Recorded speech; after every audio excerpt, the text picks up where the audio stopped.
Good morning, everyone. Good morning.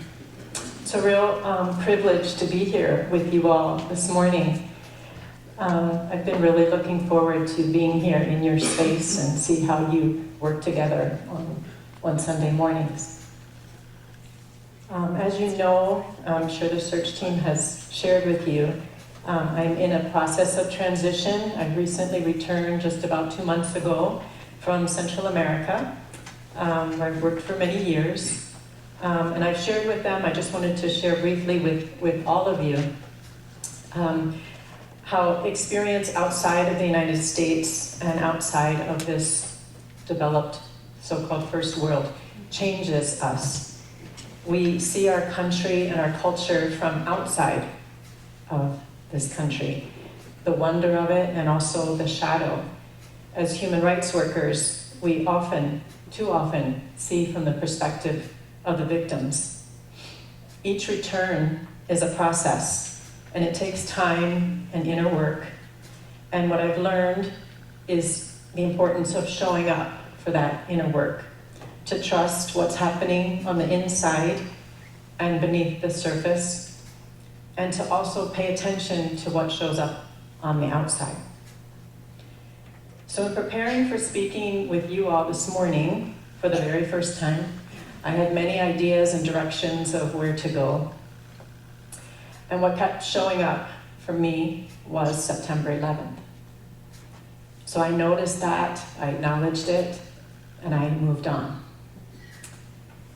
to other proposals for this morning. Because I really didn't want to enter into 9/11 this morning. But it kept showing up. So I tried every possible escape route, and there it was. So then I tried negotiating. I literally said, but Sunday will be September 13th, and that's technically 2 days after post, and so really we could look forward. And then it literally parked itself in front of me. And I said, okay, you win. I will listen to you, and I will show up for you.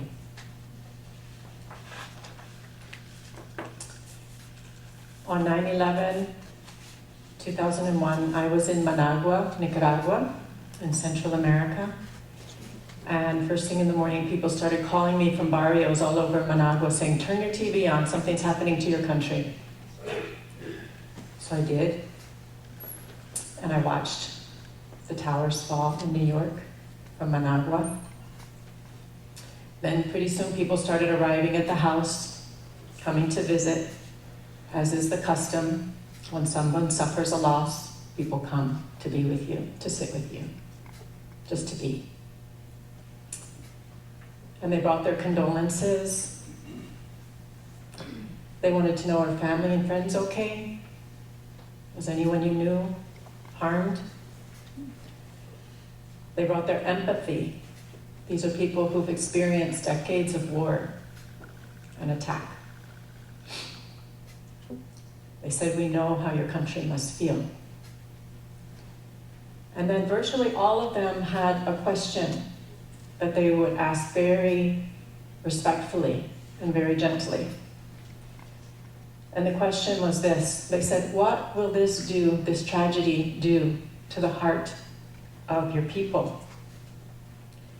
Will it lead to more compassion, or will it beget greater violence? They said, in this interconnected world of ours, your country, the superpower, so much hangs in the balance of what happens to the heart of your people. I said, there are reasons to be concerned, but let's hope. Let's hope we see the compassion.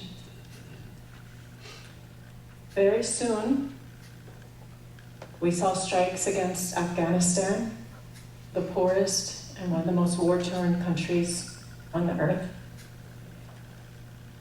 And then we soon saw war in Iraq.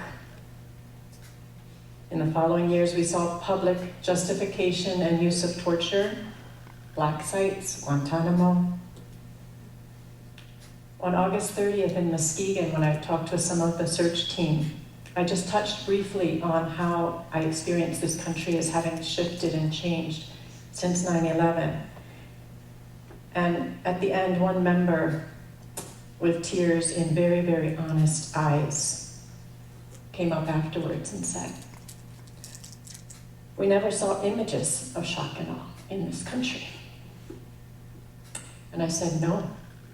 At this time of faster and larger information flows than ever before in the history of humanity, we did not see.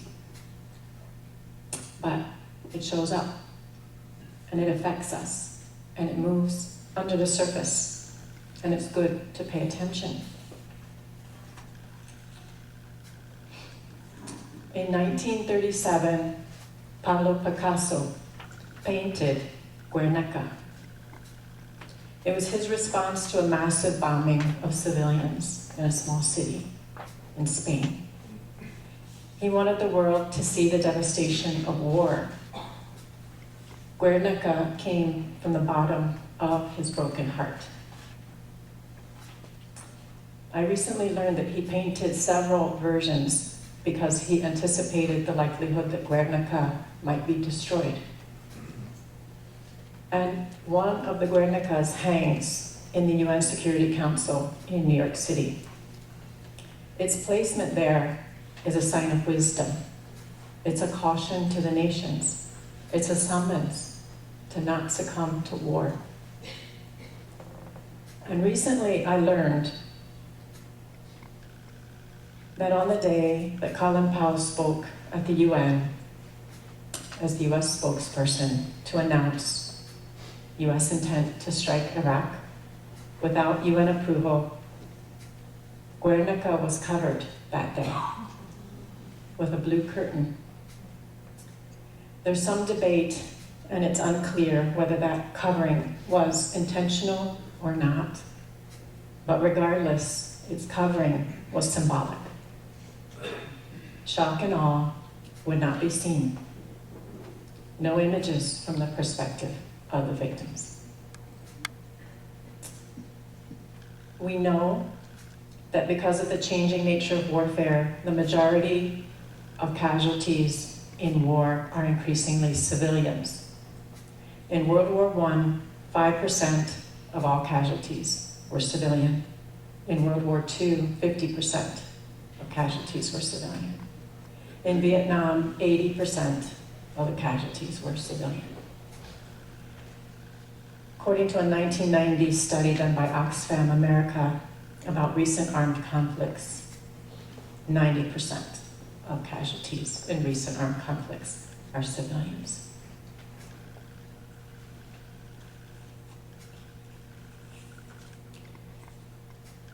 Jimmy Carter saw what was coming, and he wrote from the bottom of his broken heart to this nation. He said, "In the case of Iraq, it is obvious that clear alternatives to war exist. These options, previously proposed by our own leaders and approved by the United Nations, were outlined again by the Security Council on Friday. But now, with our own national security not directly threatened, and despite the overwhelming opposition of most people and governments in the world, the United States seems determined to carry out military action that is almost unprecedented in the history of civilized nations. The first stage of our widely publicized war plan is to launch 3,000 bombs and missiles on a relatively defenseless Iraqi population within the first few hours of an invasion. The purpose is to damage and demoralize the people." Shock and awe was not just a military operation, it's a military doctrine. It's based on rapid dominance and use of overwhelming power. It was introduced into the National Defense University in 1996 as a post-Cold War military doctrine for the United States. And in looking into it more, I learned that its objective is to create a state of helplessness and lack of will to achieve a level of national shock akin to the effect of dropping nuclear weapons on Hiroshima and Nagasaki. And in the textbook that outlines this doctrine, there is a picture of the A-bomb exploding over Nagasaki as an illustration of the desired effect of shock and awe. My dear friend Jean, who I've worked at her side for many years in Central America, who worked arduously to stop the war in El Salvador, she called me and she said, I'm quitting my job. I'm going to Pax Christi. I've told them, put me to work. I have to work to stop this war. I know what this will mean for the people, for the civilians, and especially the children of Iraq. She sent me this postcard at that time that had been made. It was a campaign, an effort to show the faces of the children of Iraq. And she sent me this card of these three little girls, these three little Iraqi girls, these beautiful little girls. This was one of their efforts to put a human face on the situation. And these little girls have traveled with me ever since then. They've been in Nicaragua, they've been in Honduras, and as I sat down to write this paper, they were right there at my computer, still looking at me.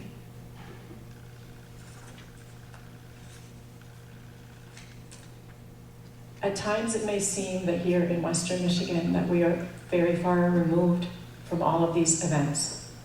But I want to tell you that in this interconnected world that we live in, our efforts to see and to work for change, to work from the bottom of our broken hearts, does make a difference. And I'd like to share with you a story just from my own life about why I know this for a fact. In the 1980s, I was working in Nicaragua. It was during the war, the Contra War. And at one point I was living in a small frontier town way in the interior, in the middle of the country, working on a refugee resettlement program. These were all war refugees who had fled the mountains, were in refugee resettlements, but were also targets of war in violation of all the international conventions that should have protected them. And occasionally our town itself, Rio Blanco, would be subject of attack. Our project was called Cristo Rey, Christ the King, and it was housed in a formal brothel. So it was one of the most substantial buildings in this little frontier town. And on one of the occasions when our town was being attacked, the health center, we were told, would be a military target, and so it had to relocate, and it was moving into our building. So they started to move in with all of the health team, and our staff and our children came up and moved in as well. And I remember that evening at 8 p.m., the attack began, and we had put all the children in one of the lowest rooms in the building, so there was some earth protecting and the walls were thicker. And there were pretty substantial bunk beds, so we tucked them all underneath the bunk beds. And I sat between these rows of bunk beds on the floor, and I remember having my hands on the backs of these little children and feeling their bodies thump with each strike as their bodies hit the ground. And I could see this nightmare being encoded in their soft little bodies. And I thought, we have utterly failed these children. And what got me through that night was this. I knew that there were thousands of people across this country who were showing up, who were insisting on seeing, who were coming to Central America in delegation after delegation after delegation, and traveling into communities and taking photographs and testimonies and coming back with munition casings and grenade canister launchers and pictures and stories. And they were talking to their members of Congress, and they were working to stop the war. And their efforts made all the difference in the world that night.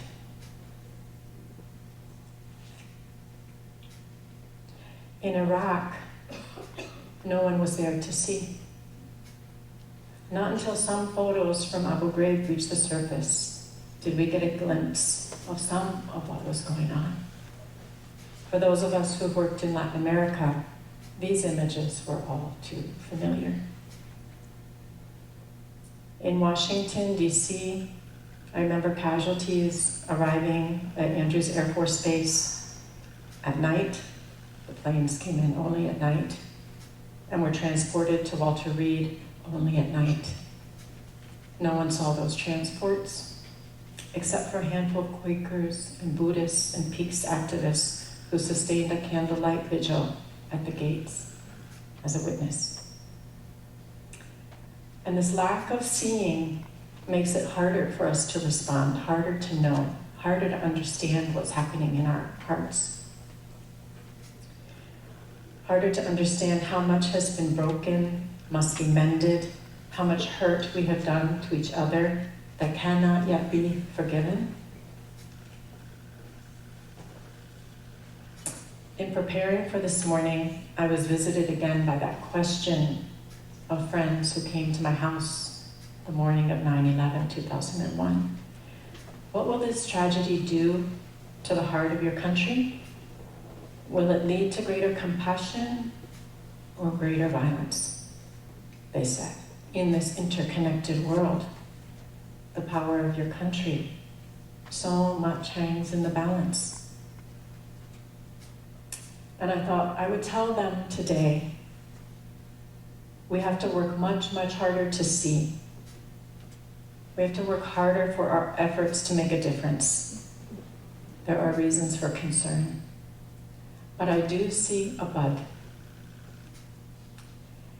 I did see the people of this country say no to a strike against Syria. I see the people of this country insisting on a pathway to a nuclear deal with Iran. I see the charter of compassion spreading and growing, and I know that C3 is a part of that charter.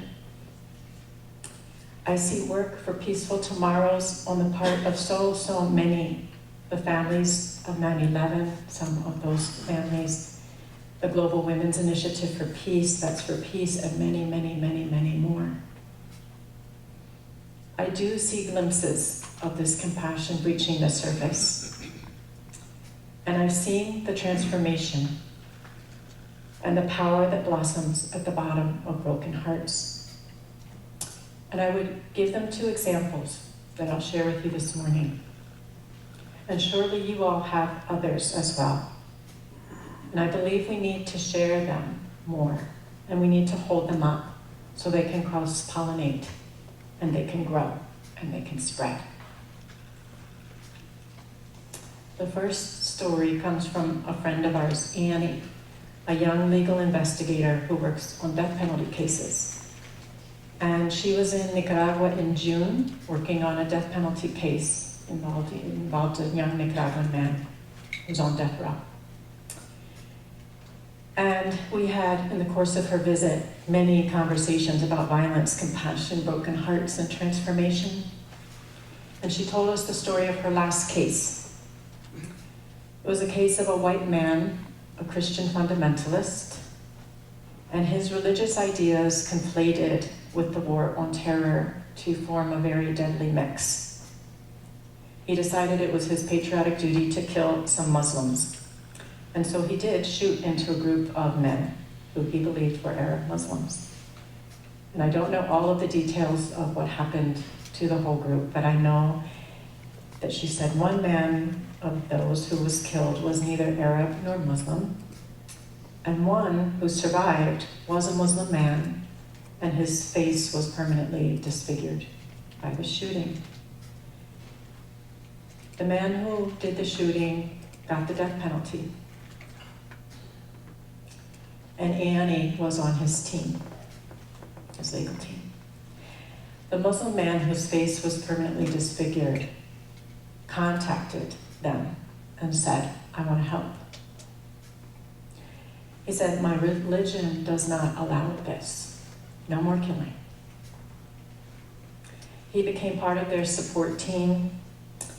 This meant spending weeks at a time in Texas away from family, friends, job. She said he became the #1 advocate for this man who had tried to kill him and disfigured his face.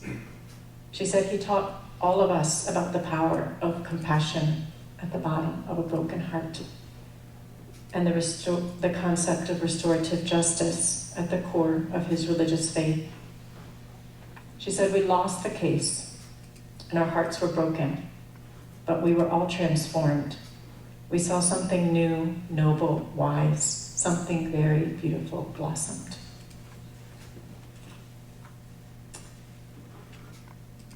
And the other story I would tell my friends comes from my friend Lucy, just recently. Lucy worked with me during the 1980s in Nicaragua in the war zones. And after the coup in Honduras, she came and has been part of our international human rights accompaniment team in Honduras. She comes on a short-term basis. And last year, she shared with me, she said, Jenny, the violence is breaking my heart. I have to intentionally balance each journey into Honduras with an inner journey to do the healing work that's required of exposure to such violence. So she was recently intentionally working on healing. And she was gathered with others, and she wrote to me, so much loss, loss, loss, loss, loss. So many pain-filled gifts. Conversations are deep. I'm learning so much. Especially important, she said, is a woman from Grand Rapids, Michigan. We're learning a lot together. And she sent me her story and her photograph. And some of you may know this story because it's close. And I wanted to share it today because it showed up, because of the interconnections, because I believe it's a teaching for all of us. I feel it's part of what's in the bud. And it speaks to the wisdom that's reached only through the excruciating journey to the bottom of a broken heart. Last summer, somewhere near Grand Rapids, a 9-year-old little boy was killed on a playground by a 12-year-old little boy. Some of you may know this case. So my friend sent me the story of the grandmother of the child who was killed, with whom she's having deep conversation. And these are her words that she spoke at the funeral of her grandson. She said, when all this happened, we questioned why. Why did this happen? A senseless tragedy. Connor had a magnificent life, and yet the other side of the truth is we live in a world where there are thousands and hundreds of thousands and millions of children who do not. Our instinct, and I know this was for us, was to bring our children up close, to close the gates of the village, and to say, let's protect them. Bring out the weapons so that we can protect ourselves and protect our children. But that will not solve the problem. Maybe the answer is to open the gates of the village and bring every child in, every parent in, every villager in. Bring them inside and hold them, and when that love enfolds them, I think we can make a difference. Our work is not done, and I thank you from the bottom of my broken heart.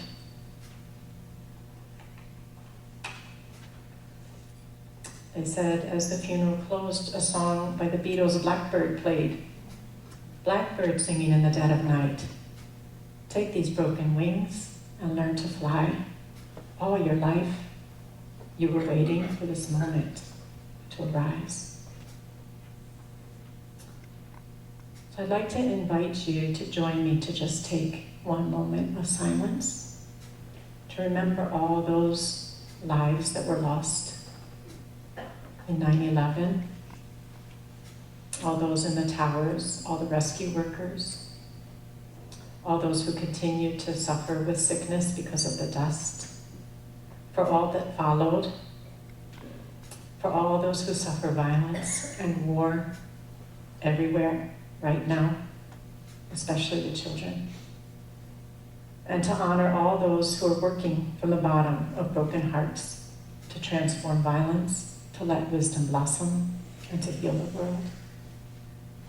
So we can just take a moment of silence.